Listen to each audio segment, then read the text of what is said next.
તાપી જિલ્લાના સોનગઢથી એક ચમચાવી દેનારા સમાચાર સમાવ્યા છે, જે જગતનો તાત ગણાતો ખેડૂત આજે વ્યવસ્થાના ચક્રવ્યૂહમાં ફસાયો છે. વહેલી સવારના 4 વાગ્યાથી લાઈનમાં ઉભેલા ખેડૂતોને ખાતર તો મળી રહ્યું છે, પણ તેની સાથે મોંઘા ડાટ સલ્ફેટ પધરાવીને આર્થિક રીતે પાયમાલ કરવામાં આવી રહ્યા છે. તાપી જિલ્લાના સોનગઢથી એક મોટા સમાચાર સમાવી રહ્યા છે, જે જગતનો તાત ફરી એકવાર વ્યવસ્થા અને મનસ્વી વહીવટના ચક્રવ્યૂહમાં ફસાયો છે. સોનગઢ એપીએમસી માર્કેટમાં ખાતર લેવા માટે વહેલી સવારના 4 વાગ્યાથી ખેડૂતોની લાંબી કતારો જોવા મળી રહી છે, પરંતુ અહીં ખાતરની સાથે વધારાની વસ્તુઓ પધરાવી ખેડૂતો પર આર્થિક બોજ નાખવામાં આવતો હોવાનો ગંભીર આક્ષેપ ઉઠ્યો છે. દ્રશ્યોમાં દેખાઈ રહેલી આ લાંબી કતારો કોઈ ઉત્સવ કે મેળાની નથી, પરંતુ પોતાના ખેતર માટે 2 થેલી ખાતર મેળવવાના મતતા લાચાર ખેડૂતોની છે. સોનગઢ એપીએમસી માર્કેટ સ્થિત પ્રધાનમંત્રી કિસાન સમૃદ્ધિ કેન્દ્ર અત્યારે વિવાદના ઘેરામાં છે. ગુજરાતના ખેડૂતો એક તરફ મોંઘા બિયારણ અને મજૂરીથી પરેશાન છે, તે બીજી તરફ સરકારી મંડળીઓની મનમાનીઓ તેમનો મરો કર્યો છે. સોનગઢમાં ખાતર લેવા ઉમટેલા ખેડૂતોનો આક્ષેપ છે કે તેમને યુરિયા ખાતરની સાથે ફરજિયાતપણે સલ્ફેટ નામની વધારાની પ્રોડક્ટ ખરીદવા મજબૂર કરવામાં આવી રહ્યા છે. અગાઉ 4 યુરિયાની થેલી દીઠ 1 સલ્ફેટ આપવામાં આવતું હતું, પરંતુ હવે સત્તાધીશો દ્વારા મનસ્વી રીતે 5 યુરિયાની થેલી સાથે 2 સલ્ફેટ લેવાનું દબાણ કરવામાં આવી રહ્યું છે. સ્થાનિક ખેડૂતોએ રોષે ભરાઈને જણાવ્યું છે કે અમે વહેલી સવારના 4 વાગ્યાથી ભૂખ્યા તરસે લાઈનમાં ઊભ્યા છીએ.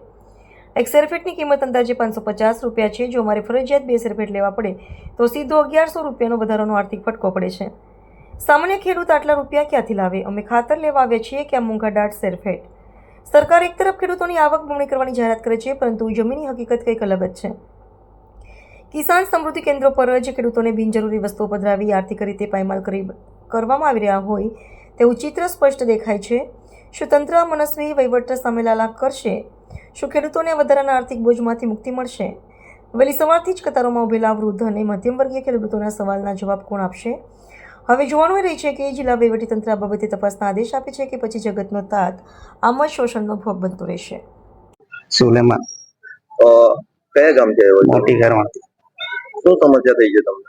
અમે યુરિયા ખાતર લેવા માટે આવ્યા છે. તો યુરિયા ખાતર આપવામાં આ લોકો શું કહે છે? યુરિયા ખાતર આપવામાં એનો રૂલ્સ એ લોકો 4 ગુણ પર 1 બેગ આપે 550 ની. અત્યારે 5 ગુણ પર એ લોકો 2 ગુણ આપવાની વાત કરે તો અમે ના પાડતા છે. તો એ લોકો કંપનીમાંથી આવે છે એમ કે છે. એટલે એ લોકો જબરજસ્તી હા, જબરજસ્તી આપે છે. તો હવે તમારી માંગ શું છે? અમને એક જ ગુણ જોઈએ. યુરિયા ભલે 4 આપે ચાલે, પણ 550 વાળી 1 ગુણ આપે ચાલે એવી માંગ છે, પણ એ લોકો ના પાડે છે. ઉમેશભાઈ કનાભાઈ ગામી. આપ ક્યાંથી આવ્યા છો? મારું ગામ અચ્છલાથી આવ્યો છું. આજે ખાતર ને લઈને શું સમસ્યા થઈ છે? અમે કાલે 4:30 વાગ્યાથી આવેલા તો 11 વાગ્યા સુધી ગયા. તો કાલે કહેતા હતા કે 5 ગુણ પર 1 550 વાળી ગુણ 1 આપશું આમ કહેતા હતા. આજે સવારે 4:30 વાગ્યાથી પાછા આવ્યા છે. ત્યારે હવે આજે કહે છે કે 5 ગુણ પર 2 ગુણ 550 વાળી મળશે તમને આમ કહે છે. તો હવે ગરીબ માણસ ક્યાંથી આટલા પૈસા શોધીને લાવશે?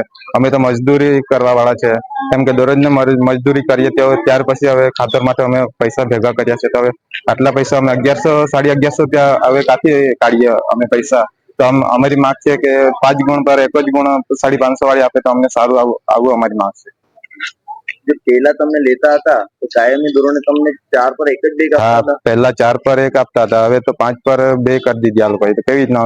અમારા પાસે આટલા બધા પૈસા નથી. નામ? સુવર્તાબેન, કયા ગામ છે આવ્યો છો? મોટી ખરવાણ. શું સમસ્યા થઈ રહી છે? 4-5 વાગ્યાથી આવેલા, જયારે આપવાનું હતું ત્યારે એ લોકો 2 સલ્ફેટ આપતા છે. 2 એટલે એ લોકો પાસે પૈસા નથી આટલા બધા, તો શું કરે? મજૂરી કરીને ખાતર લેવા આવે. શું છે આમ કે શું કરવું જોઈએ આ લોકો? 4 પર 1 જ જોઈએ અમને 550 વાળી.